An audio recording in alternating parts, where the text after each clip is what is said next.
One team I really wanted to ask you about, that they're very popular in the analytics community, and that's Mississippi State. And you've got them listed as one of your most volatile team projections. Can you explain why Mississippi State is volatile in based on your analytics?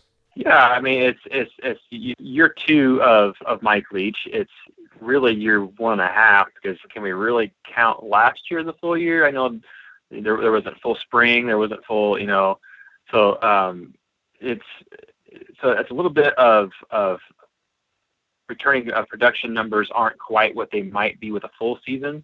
So that's what the model is seeing there. Also, while the model loves Mike Leach, it has him, I believe, as the fourth best coach in the entire conference, and that says quite a bit coming from the SEC.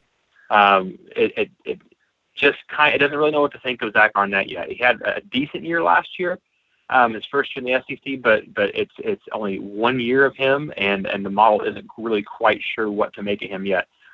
The record ceiling I have for Mississippi State is 9-3. So, I have them going 3-3 in toss-up games. So that if the ball bounces right, they could have a much better year than what I'm showing at right now. But right now it's kind of at 6-6, and which I think people in Starkville, especially with the type of system change that Mike Leach had to do coming in year 1.5 here, I think that would be something that they could get excited about. Yeah, and in your spring preview, so you kind of reference it there. You give rankings, a number ranking for a lot of the coaches, and you give a letter grade for all the coaches as well.